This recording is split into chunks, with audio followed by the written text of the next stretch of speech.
Hello guys, welcome to our channel maths concept academy. कैसे हो प्यारे बच्चों, क्लास 10th के स्टूडेंट्स। आप लोगों को हम सैम्पल पेपर सीरीज स्टार्ट करे हुए हैं और ये video number two of set one. और ये टोटल 30 सेट्स हैं जो सीबीएसई ने रिलीज़ करे हैं और इन 30 सेट्स के सोल्यूशन हम कराएंगे।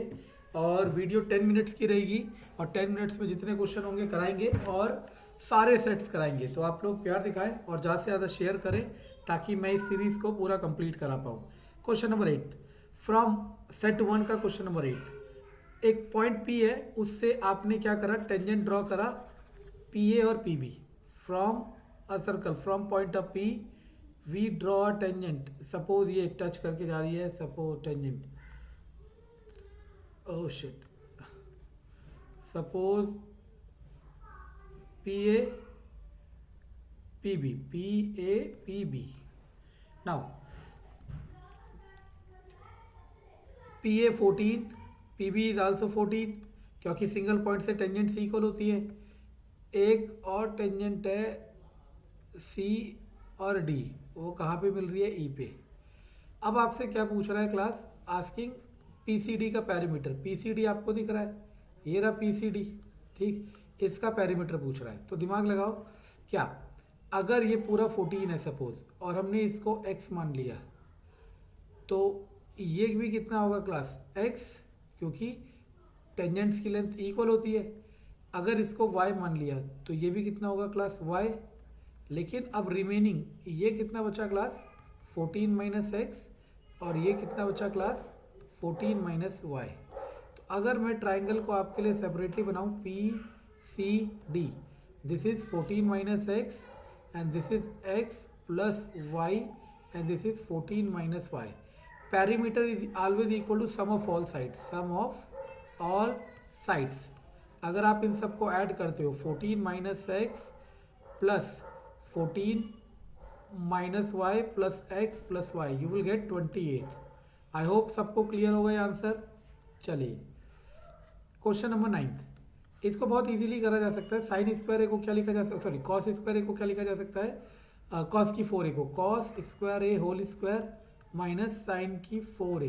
Now cos square a can be written as 1 minus sine square a whole square minus इसको लिखा जा सकता है साइन स्क्वायर ए का होल स्क्वायर। नाउ इस पूरी टर्म को क्लास ए मान लो और इस पूरी टर्म को क्लास बी मान लो। इस पूरी टर्म को क्या मान लो, बी। तो ये क्या हो गया, a square minus b square. क्या होता है a square minus b square की identity, a minus b and a plus b. तो it will become 1 minus 2 sine square a into 1। तो answer is 2 sine 1 minus 2 sine square a, 1 minus 2 sine square a. Wait, 1 minus 2 sine square a. अब 1 minus 2 sine square a is the answer. Wait एक minute, charging लगा है।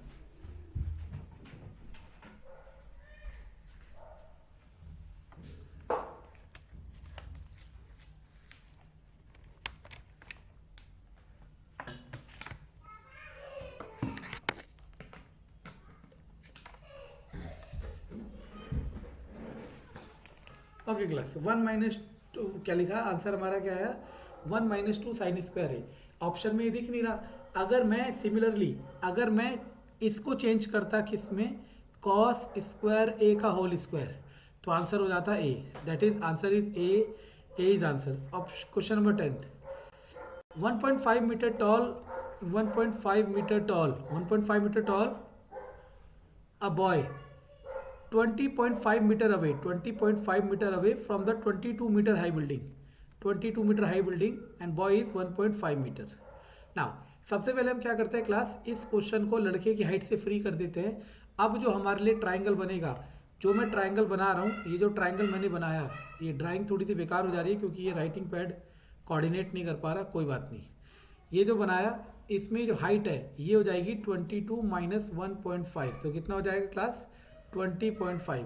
Now we have a triangle in which perpendicular is 20.5 and base is also 20.5.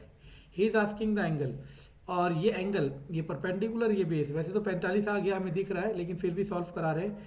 Tan theta class क्या होता है, P bye B. Perpendicular कितना है 20.5, base कितना है 20.5 इक्वल टू 1, टेन थीटा 1 कितने पे होता है 45 डिग्री। आप लोग एक रूल बना लो, whenever perpendicular and base both are same the angle will be 45 degree. Now next question, आप लोगों ने करा होगा ये क्वेश्चन, किसी इवेंट के होने की प्रोबेबिलिटी प्लस किसी इवेंट के ना होने की प्रोबेबिलिटी का सम हमेशा क्या होता है 1।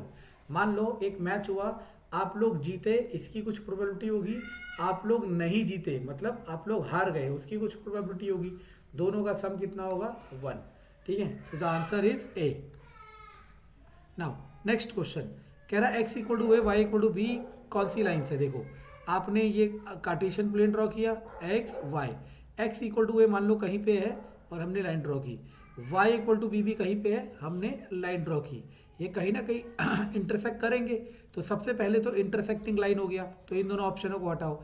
अब कहाँ पे इंटरसेक्ट करेंगे, जहाँ पे x की वैल्यू a होगी और y की वैल्यू b होगी, तो answer is D, intersecting at x equal to a and y equal to b। Clear है। नेक्स्ट ट्री की ओके ना, एक पेड़ है, पेड़ की परछाई बन रही है जमीन में, वो 15 मीटर लॉन्ग है, एंगल में 45 डिग्री एंगल है, वो हाइट पूछ रहा है, परपेंडिकुलर बेस, हमें बेस पता है, परपेंडिकुलर पूछ रहा है, तो कौन सा एंगल आता है class tan theta. Tan theta क्या होता है P by B.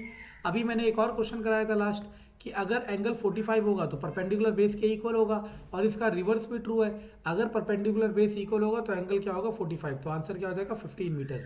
Without pen, हमें पेन भी यूज नहीं करना है। नेक्स्ट क्वेश्चन नंबर 14 में आते हैं, एक सिलेंडर है जिसकी हाइट है इतना, एक सिलेंडर है क्लास जिसकी हाइट कितनी दे रखी है 10 सेंटीमीटर, रेडियस दे रखा है 6 centimetre, right circular cone of same height and same remove, मतलब इसमें से एक कोन रिमूव कर दिया जिसका रेडियस और हाइट सेम है। रिमेनिंग का वॉल्यूम बताओ। सिंपल सा, आपको क्या करना है, रिमेनिंग का वॉल्यूम कैसे निकलेगा, volume of cylinder minus volume of cone, है ना।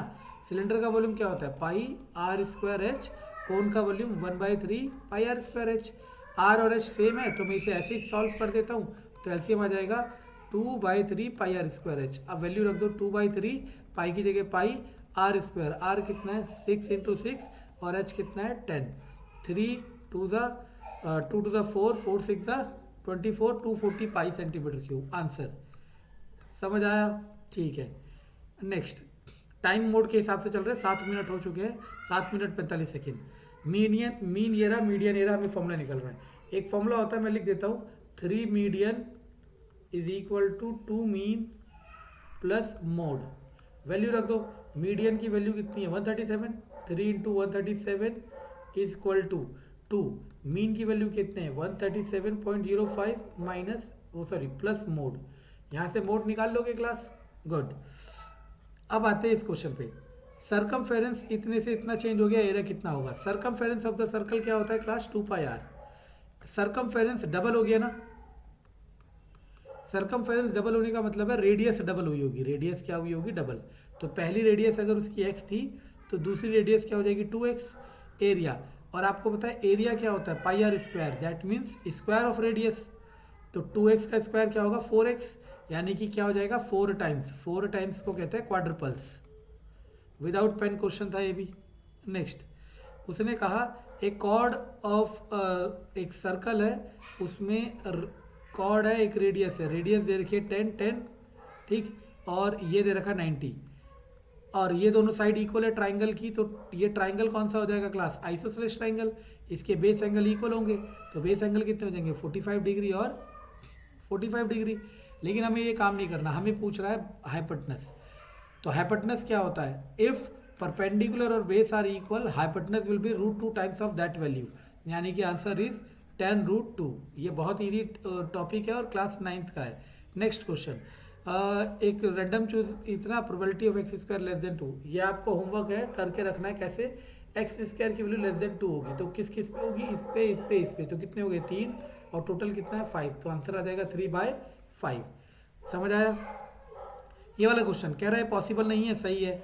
क्यों नहीं पॉसिबल है, क्योंकि इसका फॉर्मूला होता है p/h, क्या परपेंडिकुलर ग्रेटर हो सकता है हाइपोटेनस से, नो, तो यही बात इसमें कह रहा है, यानी कि both the statements are correct and reason is the correct explanation of assertion is reason is the correct explanation of this। चलो लास्ट क्वेश्चन आपका होमवर्क है आप लोगों को।